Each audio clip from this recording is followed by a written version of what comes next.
Hi, good morning to our audience in Mexico, and good afternoon to all of you joining us from Europe. I'm Érika Ruiz Sandoval, and I welcome you to the third online edition of the EU-Mexico Think Tank Dialogue Initiative. Today, we will be talking about the economic consequences of COVID-19, something that has made us all sleepless lately. Just some data. The International Monetary Fund warned last week that the global economy is expected to contract by 3% this year because of economic damage from the coronavirus pandemic, the worst downturn since the Great Depression. On April 15th, it stated, "This is a crisis like no other," and warned that the economic repercussions will be severe, particularly for emerging markets and developing countries, commodity exporters, and economies with weak health systems that, after what we've seen, is most of the world. In the case of the European Union, COVID-19 is a major economic shock as it has disrupted global supply chains, caused volatility in financial markets, consumer demand shocks, and negative impacts in key sectors such as travel and tourism. In mid-March, the European stock market fell around 30% compared to the previous month. And this was the sharpest monthly decline since the start of the financial crisis in 2008.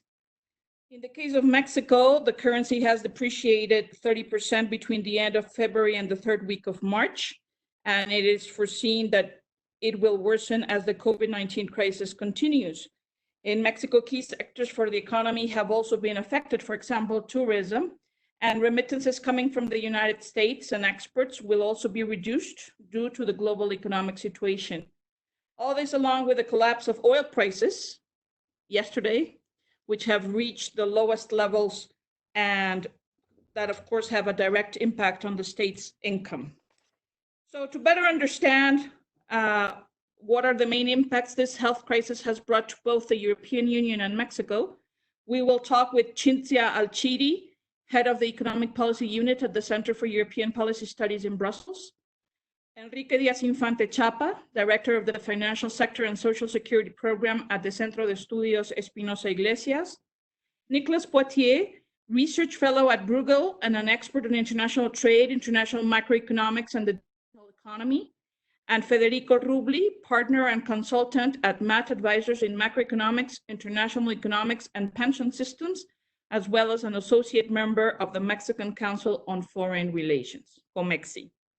As the conversation moves along, feel free to post your questions on the online chat on this webinar, addressing them to a particular expert.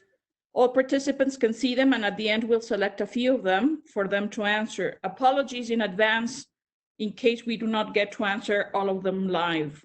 So let's begin. The first question goes to both Cinzia Alcidi and Federico Rubli. Can you describe the state of play for both the European and the Mexican economies? What are the main policies implemented to address the economic impacts of the pandemic, and who have they specifically targeted? We will start with Cinzia. Given the nature of the European Union, could you please cover both measures at the European level and give us some concrete examples from some member states? You have 5 minutes, Cinzia.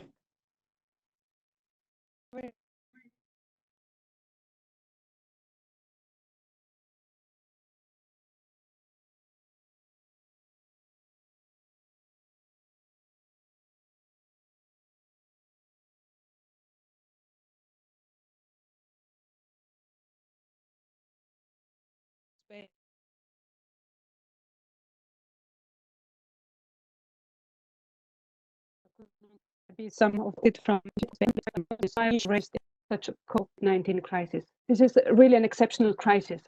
It starts as a health crisis, which is now turning into an economic crisis because basically there is no vaccine, there is no cure for this virus, and basically the only measure that we know to basically cope with this situation is the lockdown. And basically, the lockdown is, if you want, the main catalyst for the economic impact of the crisis. Then, of course, there are many more, like uncertainty. But of course, the lockdown is the first, which basically entails a stop in the supply, basically across many different sectors, and the stop in the demand. Basically, we are in a situation where our ability to consume, to buy goods is limited. Certain services like tourists going to a restaurant is not possible anymore. And this is basically is the source of, if you want, the first round of impact. As I mentioned already, the impact across sector is likely to be in some sector much deeper, in some sector maybe a return to normality once the lockdown measures are basically relaxed. And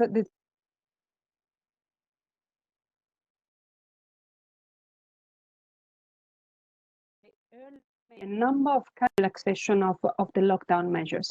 Actually, few like are already implementing relaxation. However, experiencing a situation whereby the lockdown is relaxed and then some certain measures will have to be reintroduced. So uncertainty is extremely high. Now, what has been the response to a situation whereby production is stopped for a large part, consumption cannot be fully implemented, uncertainty is keeping investment very low, and the number of people basically are experiencing losses in income. Now, in Europe, the social welfare is actually very rich, if you want. And governments, basically, in all member states, have tried to put in place a series of measures in order to basically mitigate the effect of the crisis. And these measures range from, of course, an increase in expenditure for health in order to strengthen the health systems. And we also realize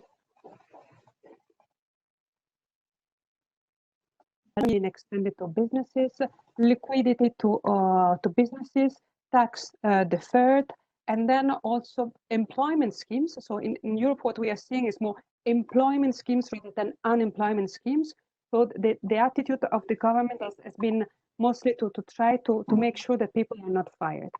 So these are the measures at the level of the member states, which to some extent have been different because the response has been different. Italy and Spain are in a very different situation than Germany, for instance, or the Netherlands and other countries. Now, this context,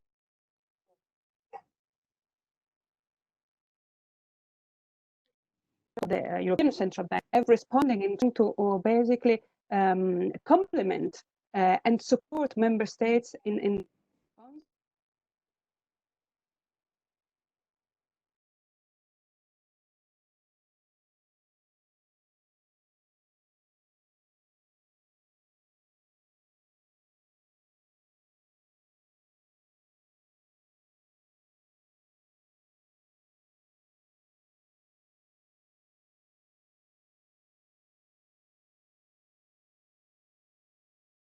We are losing you, Cinzia.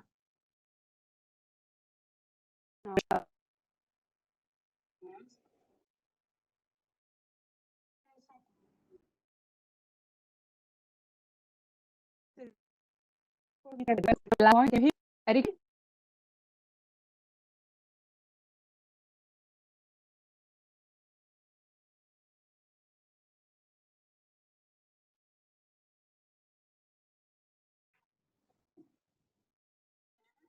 Could you turn off your phone, please, Cinzia? Now we can hear you, but we need you to turn off your phone. Oh, your camera. They're telling me it's not the phone, it's the camera.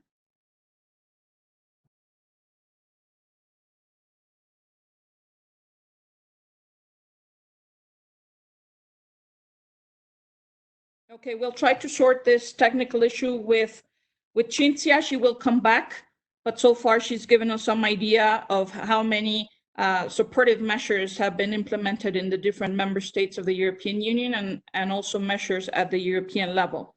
So we'll now turn to Federico Rubli for the same kind of setting the stage, but for the Mexican case. You have 5 minutes, Federico. Okay. Yes, but we're going to go to Federico and then we'll come back to you, Cinzia. Okay. Federico, please.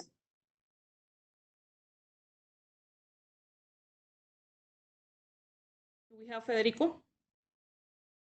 Hello? Yeah. Yes, we can hear you. Can you? Yes, 5 minutes, please. Okay, very good. Thank you very much for the invitation.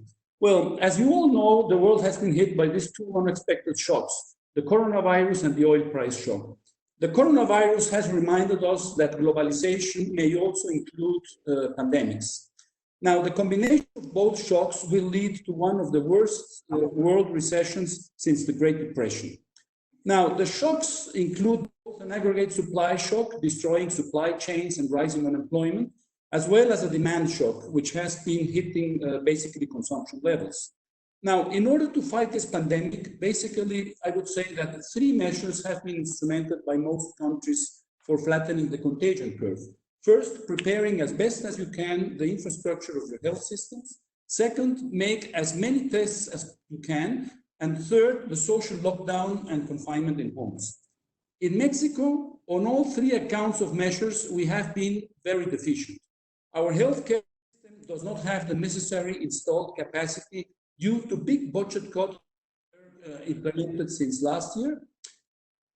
We are the 3rd worst country in the world with 1.4 beds per 1,000 inhabitants.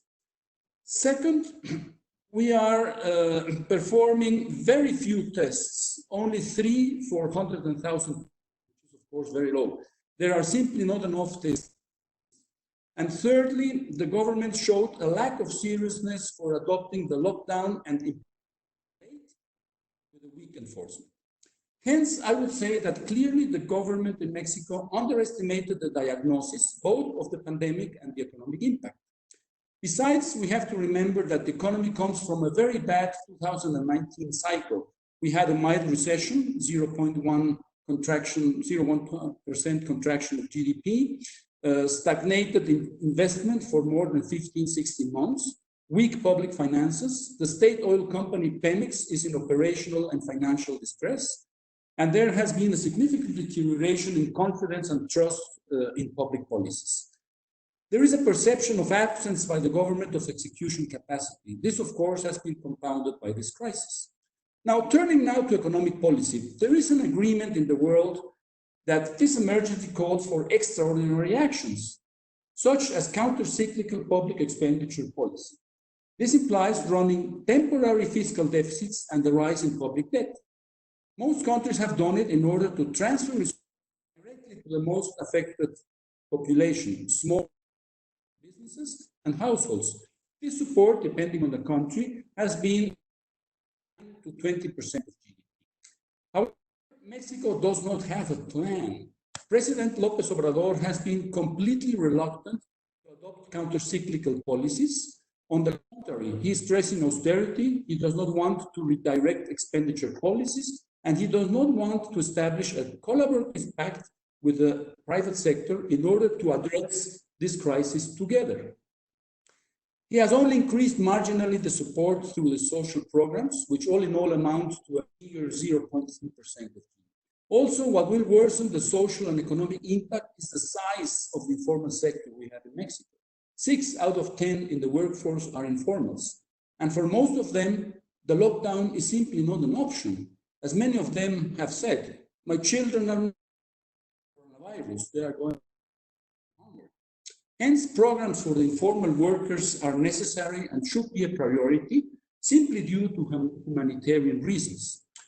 So, as expected, the result of all what I have mentioned will be a severe recession. Estimates of the decline of GDP for Mexico are around 8 to maybe 9.5%, which will be the worst recession since 1932 that we will have, with, of course, massive unemployment and closures of businesses and increasing poverty.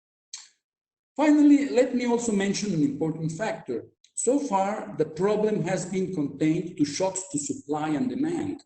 That is what we economists call the real economy. But what has to be avoided is that these real disturbances translate to the financial sector, and then that we may have a financial crisis on top of the problems.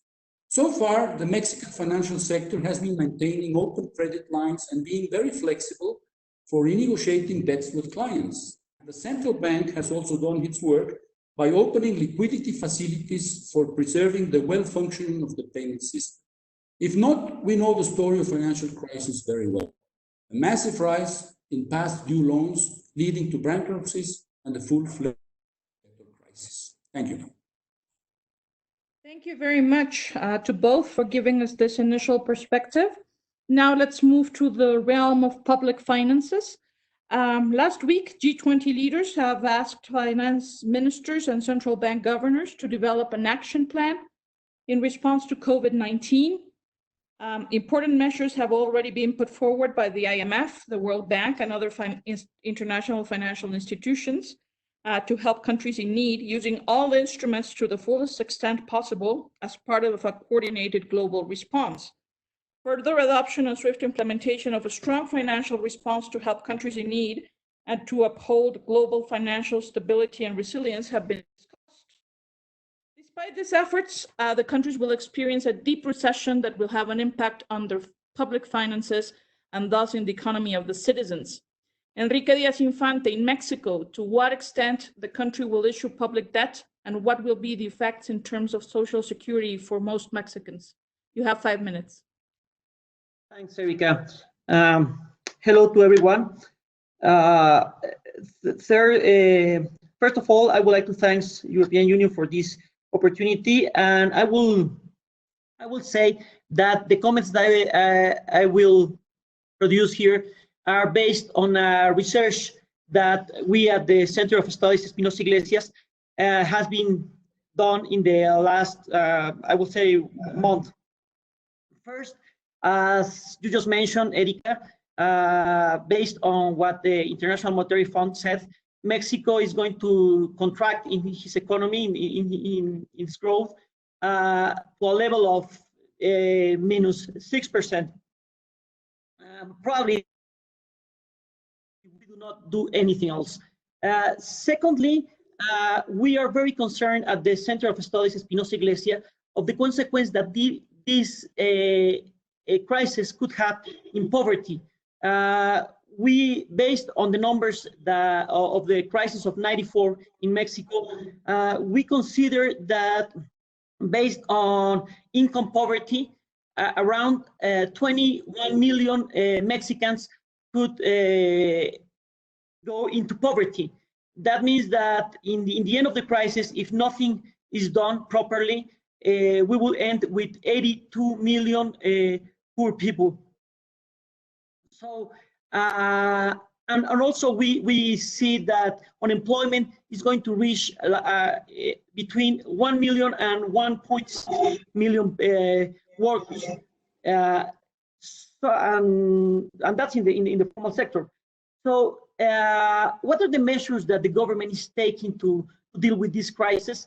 We can see that there are some monetary measures that the central bank is pursuing, fine, but the fiscal policies are quite limited.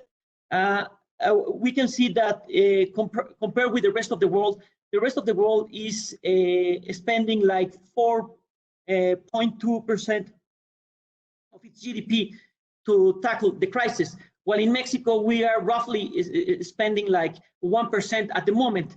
So we need to follow bazooka policies to avoid the loss of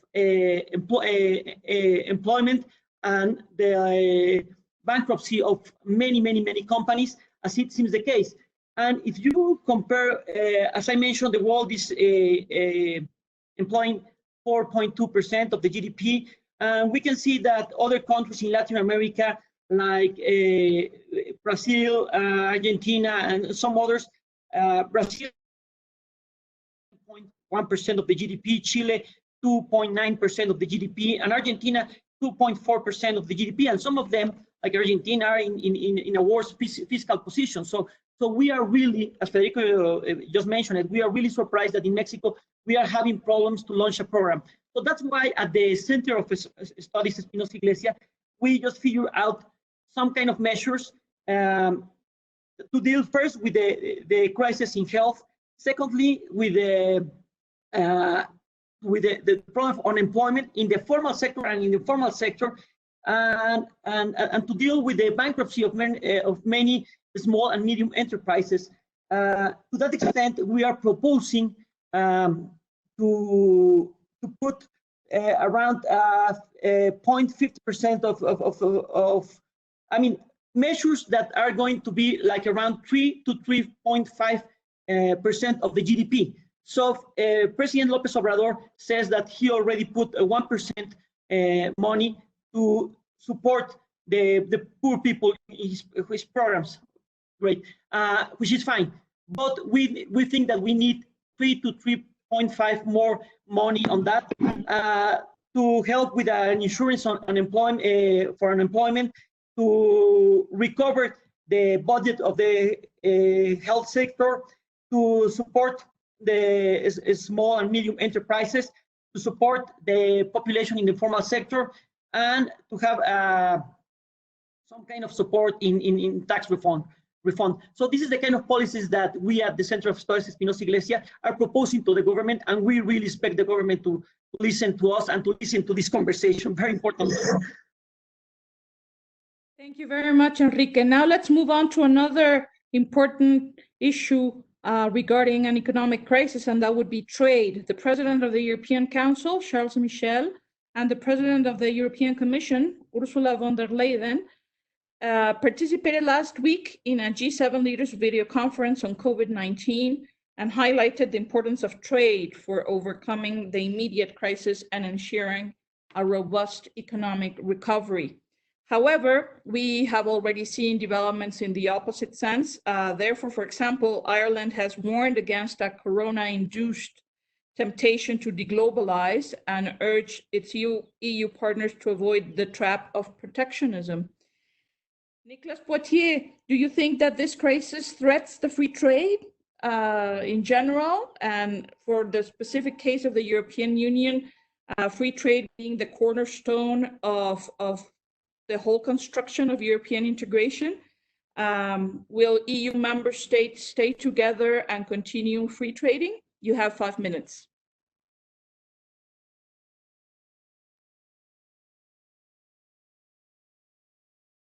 Niclas? Niclas?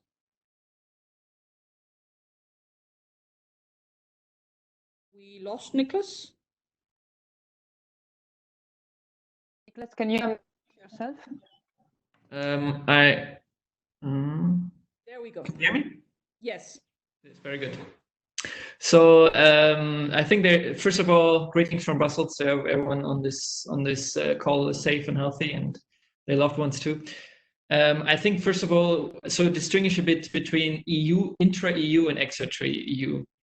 So I think the basically intra-EU trade has been, so there's been significant hurdles to trade in the EU. Basically, we have put up boundaries, the borders again that were kind of vanished, and it was quite a struggle for the European Commission to make sure that goods in actually traded more or less freely, even though the movement of people is major disrupted. So you cannot just go into many countries, you cannot move into many countries in and out again. But I'm pretty confident this will be a temporary issue. I mean, there's some challenges for the European Union in the sense that the European Union, there's a lot of discontent, especially in Southern Europe. But this is more on the fiscal side, that they believe they should get more support from the Northern European countries to finance a recovery program, to finance the expenditures to make up for the economic losses, than it has to do actually with trade disruptions. But to move more to the global side, we see major backlashes against international trade, both politically, but we also have seen basically a breakdown of international trade that might have major repercussions in the future. So the WTO, we are still, within many of these figures, we're flying in the dark, but the estimates of the WTO of the decline in global trade are between 12% and 30%. 30% would be something around we've seen in the Great Depression. 12% would be something more what we've seen in 2008-9. This will hopefully be temporary, but with all these projections, as with the GDP growth projections, it really depends on the speed of the recovery if we manage to contain the coronavirus, and or if we have further outbreaks and the repercussions of that. So there's major downside risk. So there's major downside risk on just economic numbers. So basically, flights are declined by 90%. Many shipments are delayed because these supply chains are disrupted. All this decreases international trade, and on top of that, starting of a discussion where due to the shortages of medical equipment in many countries, there's basically an emergence of a discussion that says maybe we are too much reliant on international value chain for some strategic goods. I think this is something, a pushback against internationalization, that we will probably see even after the immediate crisis will hopefully recede eventually. So basically, for Mexico, there are two major things at play. So EU-Mexico trade is actually not that big, except maybe in automotive industry. So a lot of cars by European producers are produced in Mexico. Of course, they dependent on the pickup of carbon in the automotive sector. And the automotive sector is actually one of the sectors that will be hit the worst. Because it's a very expensive expenditure that actually can delay easily. Normally, it's not like a food that you buy or something like that, like a consumption good that if you're doing worse, that you still have to buy. It's something that you only buy a big expensive car if actually you're in a good economic position. The other thing for Mexico, I think the more important thing for Mexico is probably not the EU, but the US. 5% of Mexican exports go to the United States. And the way the trade is, the crisis is handled in the United States will have major repercussions on the exports that Mexico can make to the United States. The second big issue that we see right now, which is an international trade issue, if you like, is basically the oil price collapse and the flight of emerging market currencies. So we've seen a massive flight of emerging market currencies to safe haven currencies, in particular the euro, Swiss franc, but also mainly the US dollar. This has also led to the decline of the peso that Érika was mentioning at the beginning, and this also this is also driven by the decline in oil price. So yesterday we had this massive collapse of oil price, going to minus 40%, minus $40 for price of oil in the United States. This is kind of an idiosyncrasy for the United States because there was basically a lack of storage. But Mexico being very much integrated in the United States, this also applies to Mexico. But also, if you look at Brent prices, which are basically the more reflective of the international market of oil, we are now at $20, which is below many production costs. So the Pemex, so the Mexican big oil company, already is now downgraded to junk in their bonds. This will have repercussions for Mexican exports and for the peso price as well. So I think there's many headwinds against international trade that go beyond what we already seen before the crisis, and it's very much open now how bad this crisis will be and how bad the backlash against globalization will be. Thank you very much, Niclas. Now I have some questions for all the four of you. And in the case of Cinzia, we would like you to start, once I give you the floor, with a 2-minute summary of the last part of your intervention that we could not hear because of technical issues. The two questions are as follows. You're all economists, and this is kind of a textbook case of what to do: counter-cyclical measures, take care of the financial markets, beware of fiscal policy, etc., etc. But there's another variable, which is politics. What would be your comment regarding that? And my second question is, what can Mexico and the European Union do together to better weather the storm?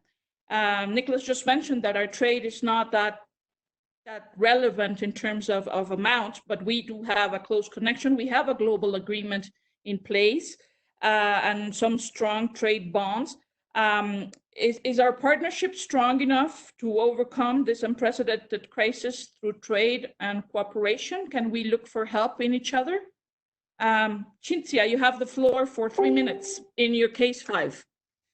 Okay, thanks very much. I hope now it will be smoother.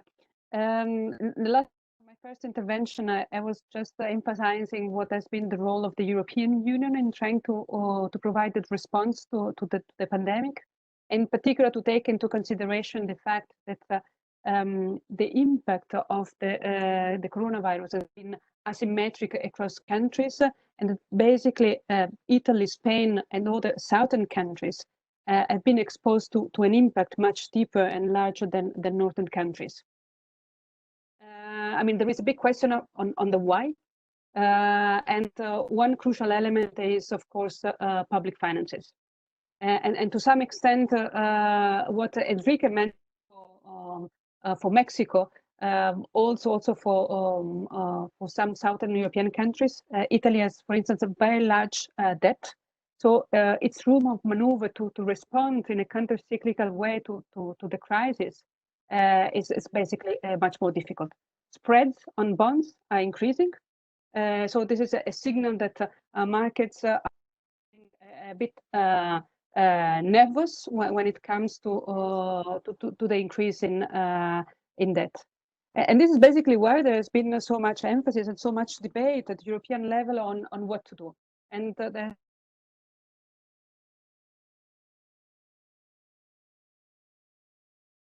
a common response to find a way to respond to, for instance, raising money at the European level, so as a whole, and providing some resources to the countries in need at very favorable conditions, or even to put in place a system potentially of transfer, like if it were a common budget, like in the United States, a sort of federal budget, which could provide resource to member states who need the most.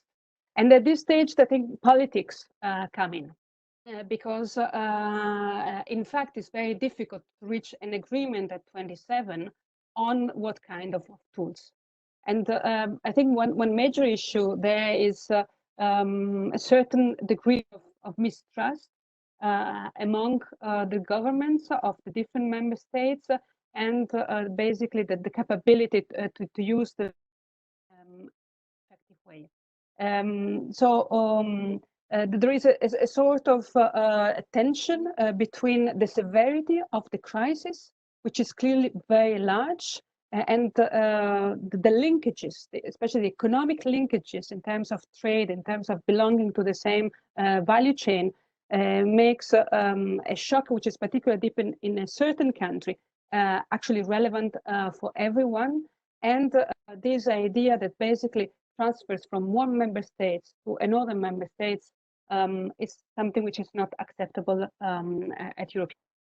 So this is where the politics come in.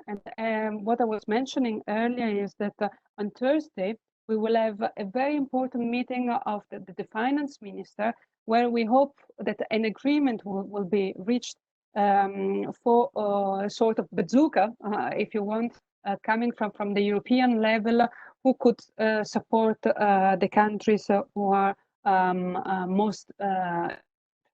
Now, maybe one final element, and the linkage is also with Mexico. Many countries are actually in a situation which is quite similar. This is a pandemic, and so coordination would be the right answer. And I think at the level of, there has been a call for more coordination. Now, as a matter of fact, and this is very the nasty reality, is that in this situation, countries tend to look at their own interest and the way actually to protect the national interest more. So there is this big clash between the law for coordination and an action which actually is so much focused on the national interest. And I think I will stop here for the moment. Thanks. Thank you so much, Cinzia. Federico? Yes. 3 minutes. Okay. Well, Mexico is a very economy, and we favor free trade among nations. When the global agreement was renegotiated, there was great hopes that it would increase trade volumes and, importantly, diversify our trade from Mexico. No? However, of course, this strategy is now on hold, since under conditions of a recession, it's in both economies, the EU and Mexico, it's very difficult to promote the trade expansion, simply because demand for imports and supply of exports are both stagnant. Hence, the precondition for taking advantage of the trade opportunities that we might have, and there are many, is first to overcome the recession in both regions. Now, of course, on one global challenge that has to be overcome is that the pandemic will likely lead to a reassessment of globalization's costs and benefits. One has to remember that the restriction to trade and capital flows is an attractive option in bad times. So the post-coronavirus world trade architecture will face a tough reconstruction towards a regime, which was already under criticism and attack before the crisis. No? So I think we will have to wait a while until we can really take advantage of the agreement with the EU. Okay, thank you very much, Federico. Enrique. Yes, Érika, I am really pleased that you ask about politics and what will be the consequence of this crisis, talking about politics. And I think that it very much depends on the answer of President López Obrador in the case of Mexico to the crisis. Up to the moment, the answer has been very poor and not very empathic with the middle class, with the companies and with the productive sector. So we'll see if that will not damage his presidency. At the moment, we have seen that in the last year, he has diminished his popularity in polls from 78% to 58%. And also we are a little bit concerned. He's putting a lot of money on the militaries. He's giving money for a new airport to the militaries, which is going to be our commercial airport. He is also giving a lot of money to build some facility for a bank. But the problem here is that there is no opposition in place after the 2018 elections, and only the Morena party is really in place. So we'll see if there's a fragmentation within the party because of the crisis and because of the download in the popularity of López Obrador.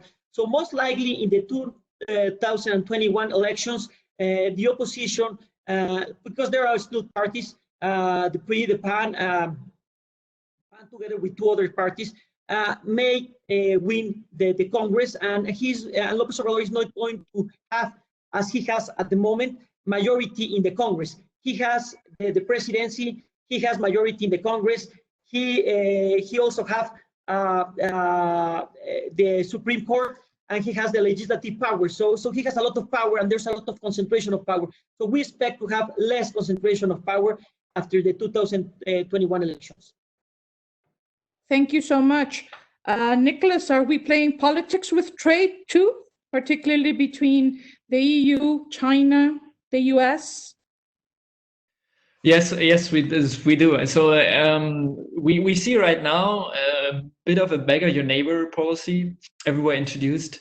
So we've seen for more than 70 countries no restriction on exports of medical goods. Many of these are intended to kind of protect the local production and protect the local population. So kind of the idea is that if you produce something in your country and your people need, you don't want to export it. So it seems kind of a reasonable strategy. The problem is that there's many cross-country, cross-boundary, these are kind of international supply chains. And if everyone does that, first of all, the countries that don't produce this kind of goods themselves lose out. But also many of these products are reliant on inputs from other countries. And if these countries put restrictions on themselves, kind of very quickly this production can break down. So I think it's a dangerous policy. It has it's like the disease is a show support partner and the neighbors. I think much more emphasis has been put now. That is a bit my interpretation for the allocation of the different shares. That said, I mean, the EU budget, which is actually very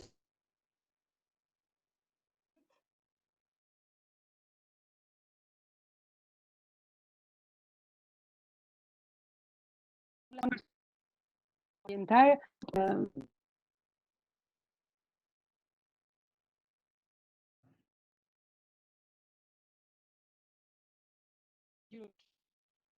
as basically a very small.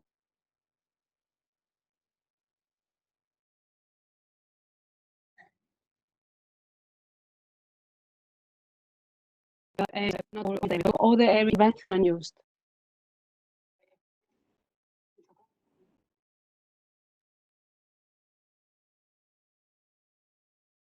Okay, we're losing you again, Cinzia. Unfortunately, technology it's not cooperating this time around. We're about to finish, and just a quick question to Enrique and Federico. Enrique first. Can you think of any political setting in the current government regime in which your suggestion could be realistic, in which there would be another way to deal with the crisis in Mexico? Well, a realistic political setting, I think that this government is going to realize that he needs private sector, private investment in energy. So I think that this government is going to invite private investment. I don't know if it's going to work because of the political actions that he has followed before. There is no and the private sector, but the government position is going to be better than in the beginning. The government needs the private sector. But in any case, I think that talking about what's going to happen, I think that in 2021, as I just mentioned it, Morena party is going to lose majority in the Congress because of this crisis and the bad policies that the current government has pursuing. So that's what I expect, and I really hope that this government listen to our proposals. And finally, to the audience, I would like to provide the web page of the CEEY. As I just mentioned it, all the proposals that I mentioned it here are based on our document. Is that possible? Put it on the chat. Thank you, Federico. Thank you. Hold any hope? Well, thank you very much. Well, unfortunately, I hate to say it, but I'm not very optimistic. First, on the coronavirus, in the next couple of weeks, we are going to see the worst of this crisis. We will reach the peak of infections, and as I mentioned, we simply are not prepared to face this. So we only have to hope for the best in that sense. On the economic side, I'm also not very optimistic because of what I said. This reluctance of President López Obrador to take into account the private sector, as Enrique already mentioned. There is a clear, open confrontation with investors and with the private sector, no? And as long as there is no access, direct access of transfers to small businesses and to households, you will not have a relief. And the president, unfortunately, thinks that he doesn't want to bail out businesses, because he says first are the people, first are the poor. But he doesn't understand that the people work in the small businesses. So you are not bailing out businesses, you are, as a matter of fact, bailing out workers. No? All in all, what I see, and as I mentioned, I'm not very optimistic, as I see things today, I think we will have a recession, a very severe recession, maybe a decline in GDP between 8 and 9.5%. Just to keep this into perspective, the 94-95 recession was minus 6.3%, and the 2009 recession was minus 5.3%. So this is going to be worse. No? And well, I really would like to have better news, but I'm not very optimistic.